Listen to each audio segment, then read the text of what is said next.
Thanks, Austin and Nikki. We wind down on the offensive side of Iowa football later on with Laura Belanda, but right now we get a different look at Iowa football. We got the chance to go behind the scenes at the new Hanson Family Performance Center right next to Kinnick Stadium. The building was on a 500-day contract, and from what we found out, that was almost 2 to 3 times more work for the average worker who was on this project. It didn't stop the crews who worked on this facility, though. They only went about 45 days over that contract. Football reporter Taylor Brooks takes us inside the walls and what everyone else was wondering about. The Iowa football team moved into their new home of the Hanson Family Performance Center in January, just in time to begin focusing on the 2015 season. It wasn't what they were expecting, though. It was even better. The Hanson Family Performance Center has just been just delightful to be over here since January, we've thought it was going to be outstanding. What we've learned is I think it's one of the best in college football. Coach Ferentz and his crew took tours of 12 other football facilities, including Kansas's and Oklahoma's. But one thing he wanted to show in his facility was the Iowa tradition. And we looked at a lot of different buildings around the country. That was a real fun experience to go through. We wanted the great traditions of Iowa football to be reflected, and hopefully you get a sense of where it is we plan on going right now. The building consists of 2 main parts, one area focusing on the training aspect of football and the other for learning. For now, we start with the strength and conditioning side. The capability of the weight room alone has allowed Iowa to take an extra step in their training. Each power station has a Tendo unit on it. The Tendo unit allows us to measure force velocity, it measures bar speed. For years, strength and conditioning coaches prescribed sets and reps, volume and intensity, okay, and that was standard. But that allows us a third dimension to our program design. It allows us to actually include speed of movement.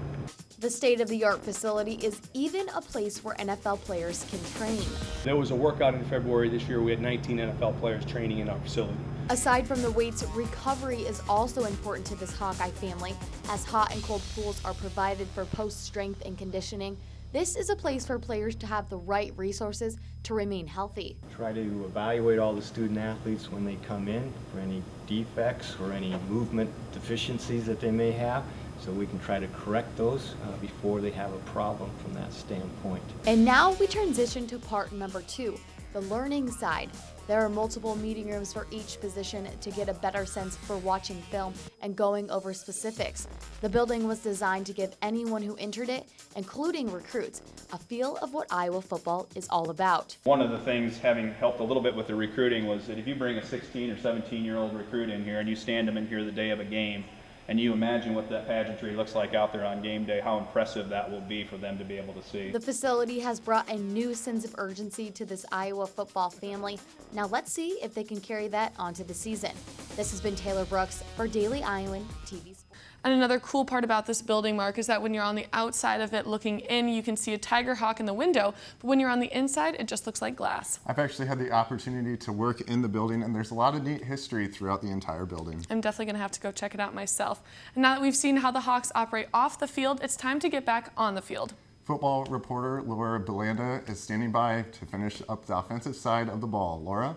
Thanks, Hannah and Mark. I was also inside that facility, and it's no wonder that the group I'm about to catch you up on is where they are now. Last season, we said see you later to Mark Wiseman, and now Hawkeye fans can expect to see a couple of familiar faces making their way back to the field and hopefully to the end zone. They're quick. They're strong. They're your Iowa running backs. And this year, they've got all that plus depth.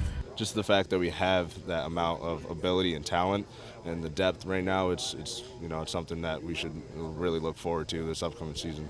Number 33 senior Jordan Canzeri has fought his way back to the field after a season-ending injury in 2012, and he was missed. To see a guy like Jordan who's had such a great attitude, stay positive, and put hardship behind him and just focus on getting better. That's what it's all about. Though Canzeri has secured the #1 spot on the preseason depth chart, he doesn't have any doubt in his fellow backs. We're all capable of getting that job done, running hard, getting those tough yards, but we also have that speed that can beat around the edge. And speaking of injury recovery, 6', 225-pound LaShawn Daniels has emerged, and he's feeling better than ever. Oh yeah, I feel good, real good, 100%, no problems. I really feel much bigger difference than between me now and me last year because I just feel like I can make different cuts, make different moves and stuff like that, get out of situations or help make bigger explosive plays. The Iowa offense has a certain goal in mind for the running core. I mean, we would like to have a running back, somebody that could spell him, and then we would like to have a third down back. And Daniels is looking like a pretty good option. LaShawn has got the size and the speed and the lateral movement to be that guy. Getting better. Now Kanzeri and Daniels are currently holding the 1 and 2 spots, but let's not forget Derek Mitchell Jr. and Akram Wadley. Like I said, guys, the talent and depth at the running back position is incredible. Now hopefully this offense can put the pieces together and get those guys to the end zone. We'll obviously be keeping a close eye on those running backs as the season is approaching. It is approaching so fast that we only have 9 days until the very first game of the season. Which is so exciting, Mark, and that means our special Daily Iowan TV sports edition of Pregame will be making its way back to the screen next Thursday on September 3rd. That does it for all three of us here in the Daily Iowan TV sports studios, but make sure to catch us Sunday, August 30th, when we get more in depth with the defensive side of Iowa football. Austin and Nikki, back to you. We close tonight with some friendly footage from Staples Center in Los Angeles. She's been sharing the stage with many celebrities throughout her 1989 tour, but last night Taylor Swift took a back seat to the guitarist to her right.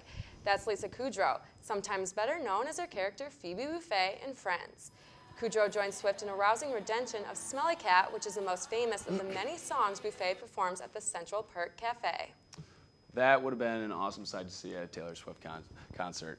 But that's all we have for tonight on Daily Iowan TV. Be sure to tune in Sunday evening for more of the latest news.